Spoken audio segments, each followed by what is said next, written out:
Hola, bienvenidos a Investigación en Electromovilidad y Almacenamiento de Energía, por sus siglas IEAE, un programa vinculado entre el Instituto Politécnico Nacional, el Clúster de Energía de Chihuahua y México Energía que Mueve. Hoy lunes 30 de marzo del 2026, su servidor Leandro Brito Barrera, platicaré de nanocatalizadores para reacciones de evolución de hidrógeno a partir de hidracina-borano, parte 1 porque el video es muy grande, se dividió en dos partes. En esta primera etapa hablaremos de lo que es la introducción, la producción de hidrógeno a partir de hidracina-borano, mejor conocido como HB, H de hidracina, B de borano, y sus características de los nanocatalizadores, así como familias de nanocatalizadores.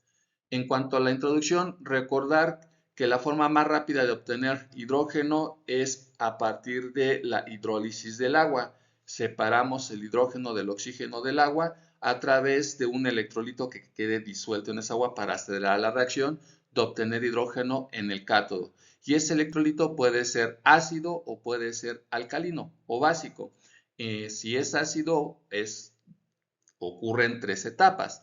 La primera es que cuando está recibiendo la electricidad, iones de hidrógeno se generan en este medio acuoso que al ser atraídos por los electrones que están en el cátodo por la electricidad que se está suministrando, esta atracción eléctrica genera un hidrógeno absorbido. Recuerden que la absorción es la atracción superficial por cargas eléctricas en los materiales.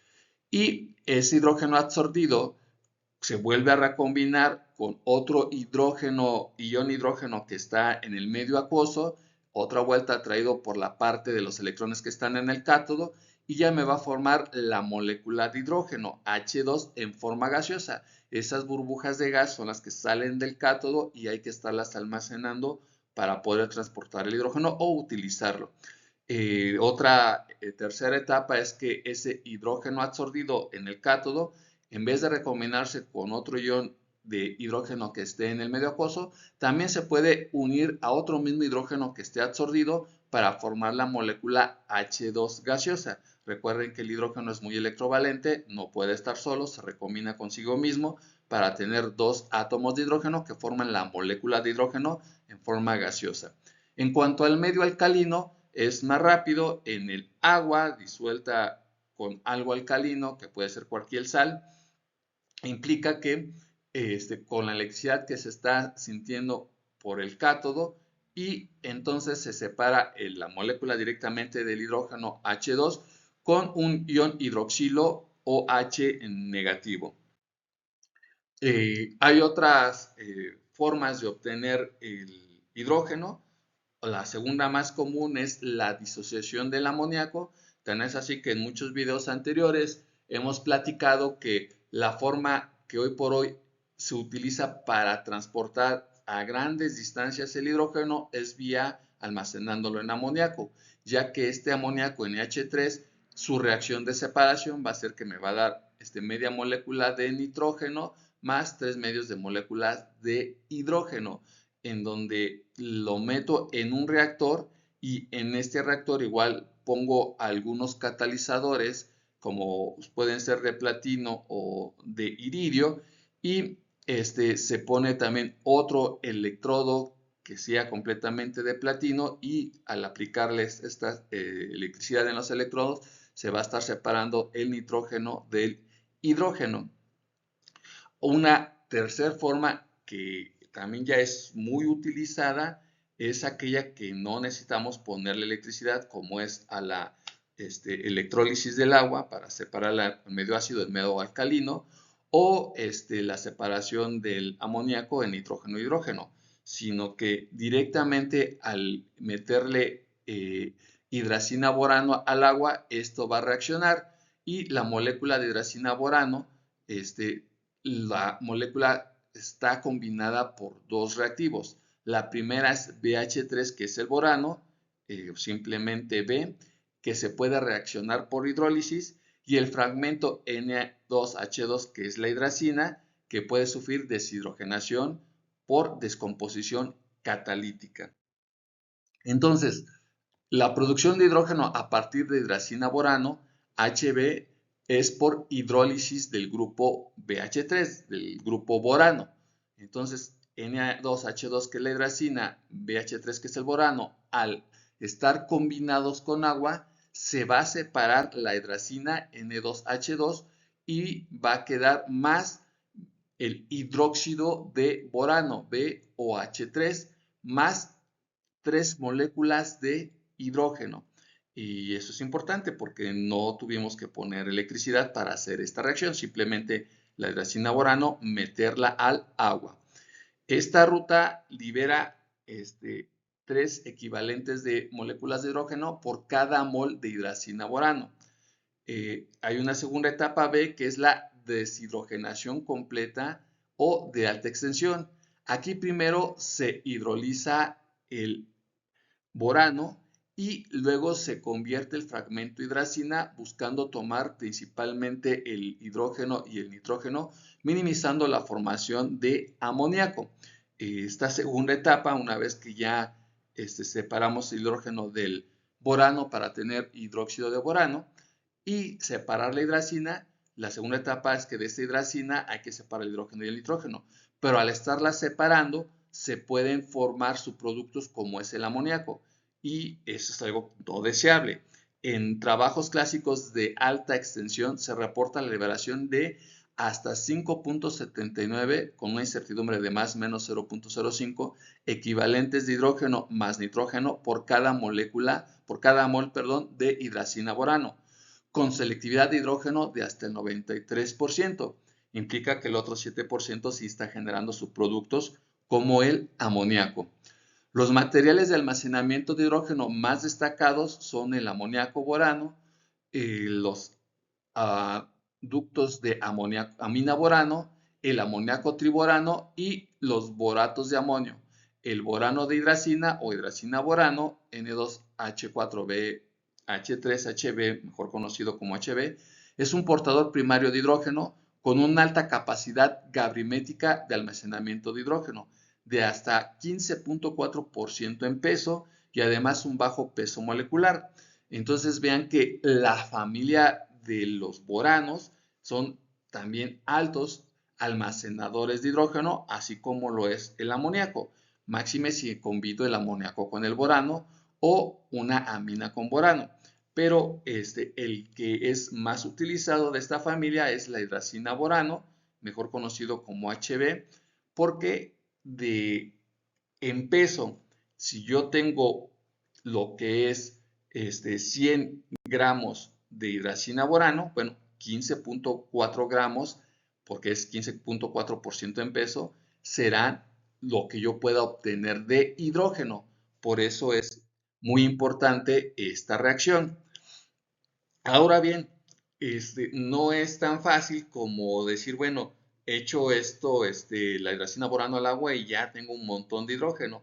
Recuerden que el obtener hidrógeno y muchas otras reacciones químicas dependen del tiempo de la reacción, que es su velocidad de reacción, y depende de la concentración. Entonces, eso nos da que esas reacciones pueden estar sostenidas por un día, 2 días, pero después de una semana siempre hay algo que se quema, que falla. A eso es la calidad y confiabilidad de la generación del hidrógeno para su utilizo ya en la práctica. De ahí que las reacciones de obtener hidrógeno son fáciles, pero las reacciones de un mantenimiento constante de obtener hidrógeno, almacenar hidrógeno y utilizar el hidrógeno para regresar esa energía ya son caras por todas las situaciones secundarias que hay que tener.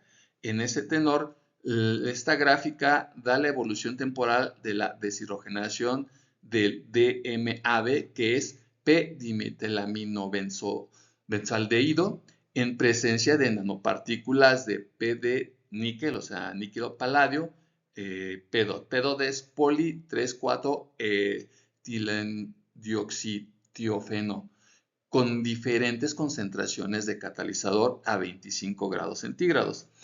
Entonces, las diferentes concentraciones de catalizador se ven aquí en diferentes colorcitos: verde, naranja, azul, rojo, desde 0.1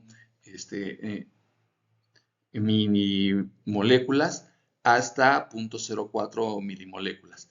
Y entonces, estas concentraciones, acorde a cuánto es lo que se está poniendo de cada uno de ellos, en este gráfico se ve la evolución temporal frente al porcentaje de conversión para la deshidroacoplamiento del DMAB catalizado por nanopartículas de níquel paladio de PEDOT a diferentes temperaturas, no solo a 25, sino tenemos aquí 20, 40, 60, 80, 100, y además se tiene gráficos de Arrhenius y gráficos de Eyring para la deshidroacoplamiento del DMAB catalizado por nanopartículas a diferentes temperaturas.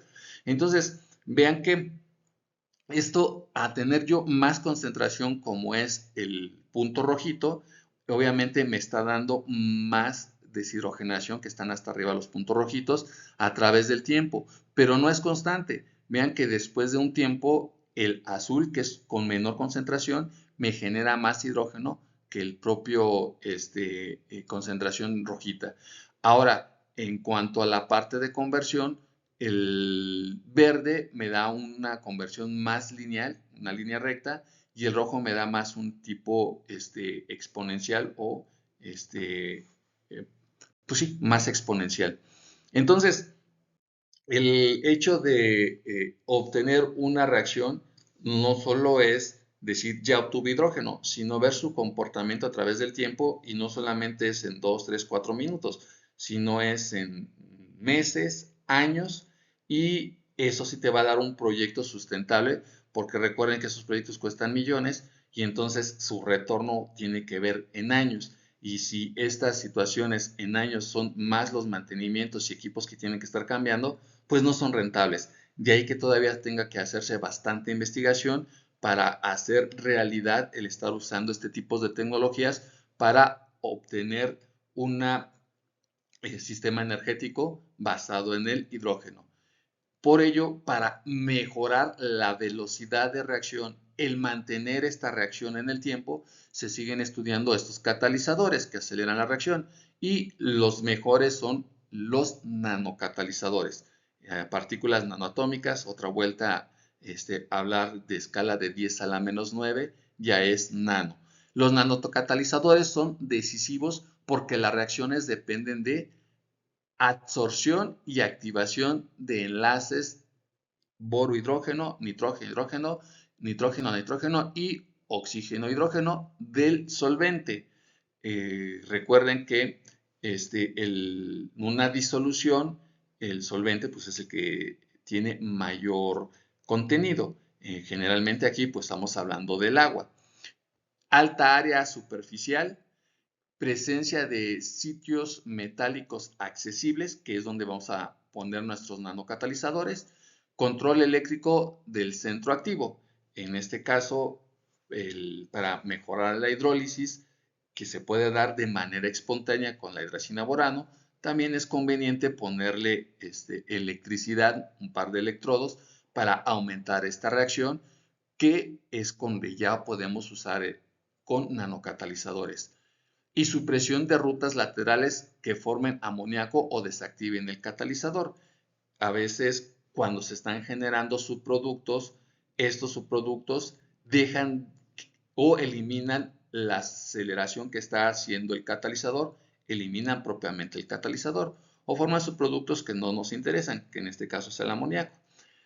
A escala nano, el tamaño, la composición y la interacción con el soporte modifican directamente la energía de absorción de los intermediarios y la barrera de activación. Por eso la hidrazina borano no se busca solamente metales activos, sino nanocatalizadores selectivos, estables y reutilizables, que eso es otra cosa importante.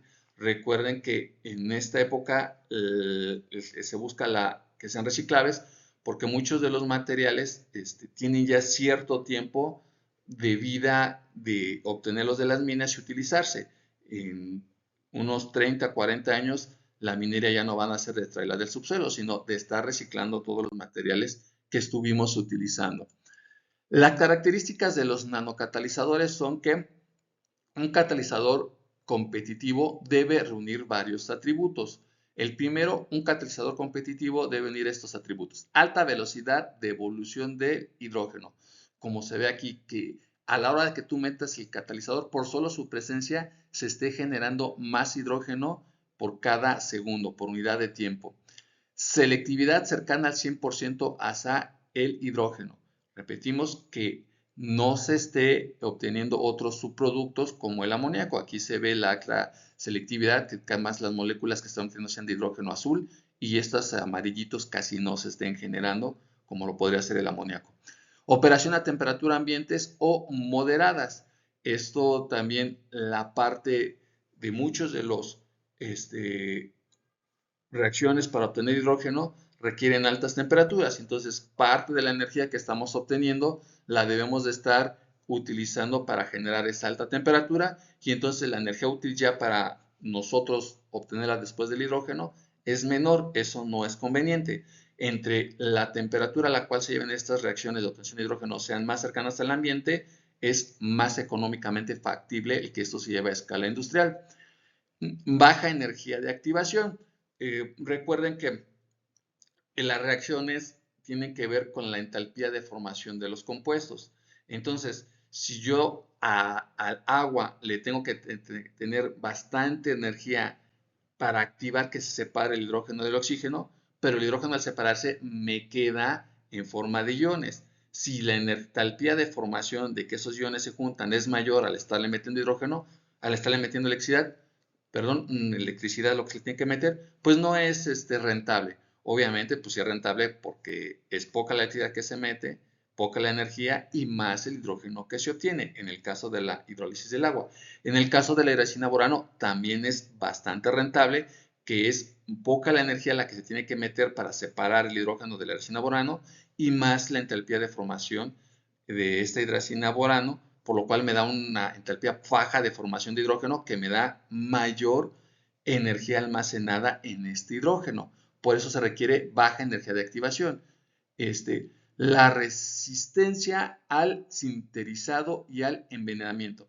El envenenamiento es que se recombine con otros elementos que no son útiles o que estorban la producción del hidrógeno o que el hidrógeno quede recombinado y que después tengamos que estar gastando energía en separarlo o que no me dé la energía suficiente el hidrógeno al estar combinado con alguna otra cosa. Y finalmente la posibilidad de emplear metales no nobles o bajo contenido de metales nobles. Esto en cuanto a metales no nobles es porque los metales considerados nobles son muy caros que no hacen rentable cualquier reacción a nivel industrial porque es bastante el dinero que hay que estar invirtiendo en obtener esos metales nobles. Y precisamente ahí hablamos de las familias de los nanocatalizadores, que los principales, los que obtienen más hidrógeno, son los nanocatalizadores de metales nobles. Y los metales nobles son el rutenio, el iridio, el plutonio y el rutenio. Suelen mostrar mayores actividades intrínsecas, como puede ser el rodio. Rodio, rutenio, platino e iridio. Creo que hace ratito lo dije mal, ahora está bien dicho. Bueno, rodio ha sido uno de los metales más eficientes para la deshidrogenación de la hidracina borano. Un ejemplo reciente es el rodio de óxido de magnesio, que mostró desempeños altos para la deshidrogenación completa de hidracina borano, confirmando que el rodio sigue siendo una referencia de actividad. El otro es el iridio. El iridio son los sistemas como el níquel-iridio, que son entre las familias de los metales nobles que son muy caros. El níquel-iridio son de los pocos más baratos. Soportados en óxido tipo OMS2, mostraron desde el 2020 una de las mejores combinaciones de activación y selectividad que casi llega al 100% de hidrógeno para la deshidrogenación completa de la hidracina borano. El otro es el platino. El platino es muy activo, pero su costo es alto, por eso suele emplearse de forma de nanoaleaciones o en partículas ultrafinas, buscando maximizar el número de sitios expuestos y reducir la carga metálica representativa. Esto es como níquel platino o con una pequeña parte de CIF8 reportado con alta eficiencia y 100% de selectividad del hidrógeno. Aquí sí, pues sí es caro, pero sí te da 100% de hidrógeno. Su ventaja es alta actividad y su desventaja es que es muy costoso y pocamente accesible a tener este tipo de elementos. Bueno, otra de las familias, que es probablemente la línea más importante del campo, porque el rendimiento suele ser mejor por el efecto sinérgico, es la combinación de dos o más metales. Y esta combinación de dos o más metales incluyen el níquel platino, el níquel iridio, el rodio níquel, el rodio cobre, perdón, el rodio cobalto, el níquel fierro, el con óxido de cesio, el níquel cromo y el platino cobalto.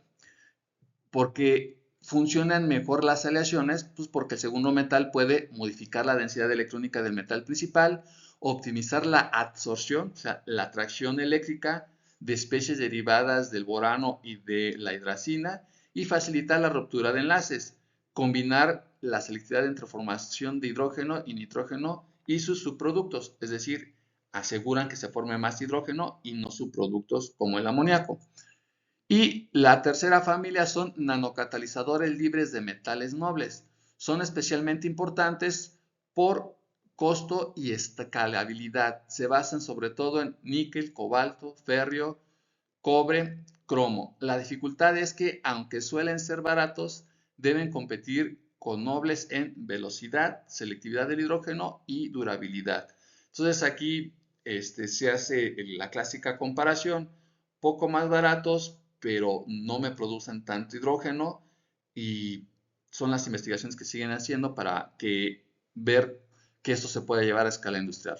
Los sistemas de níquel-cromo soportados en materiales dopados con carbono o soportes semiconductores han mostrado avances importantes en la designación completa. Entonces, para evitar utilizar metales nobles que son muy caros, se está buscando el hecho de usar dos metales que no son nobles, como el níquel y el cromo, y doparlos con carbonos o soportarlos en lo que vemos ya en otros capítulos, que son los grafenos, que nos dan en nanografenos mayores espacios para generar la absorción y eso hace que aumente la velocidad de reacción y son mucho más baratos. La dirección actual del campo apunta a que los sistemas no dobles sean competitivos mediante tamaño de partículas ultrafinos, soporte o conductor o defectuoso, interfaces metal-oxidoactivas y confinamiento de estructuras porosas como son los grafenos. La cuarta familia de nanocatalizadores son los soportados en MOF, que son carbonos y óxidos. El soporte ya no se considera inerte, hoy es parte del diseño catalítico. Los MOF y derivados de MOF, que son metales orgánicos, por eso es MOF. MOF significa Framework Organic Metal o metal organometálicos. Son muy útiles porque confinan nanopartículas pequeñas, evitan aglomeración, permiten dispersión homogéneas y ajustan el entorno electrónico. Ejemplos, tenemos el níquel platino, que obviamente ya lo habíamos platicado, pues sí tiene un elemento metal noble, pero está combinado con un metal orgánico framework, que es el CIP08, y es el que más está dando respuestas sobre obtener el máximo hidrógeno. Y otro ejemplo serían los soportes por carbonos, como es el grafeno, como los nanotubos del carbón y carbonos dopados que mejoran la conductividad, la dispersión, la transferencia electrónica y accesibilidad reactivos. Obviamente los catalizadores que combinan metales nobles como es el níquel platino sobre grafeno son mucho más eficientes que los que solamente son con metales nobles o que son metales no nobles combinados con grafeno.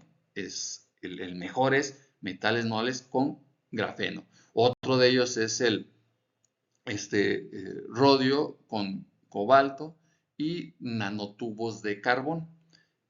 Finalmente, el último son óxidos y soportes básicos, soportes como el óxido de magnesio, el óxido de titanio, dopados con carbono o con óxido de manganeso. Se despide su servidor Leandro Brito Barrera. Nos vemos la siguiente semana. Adiós.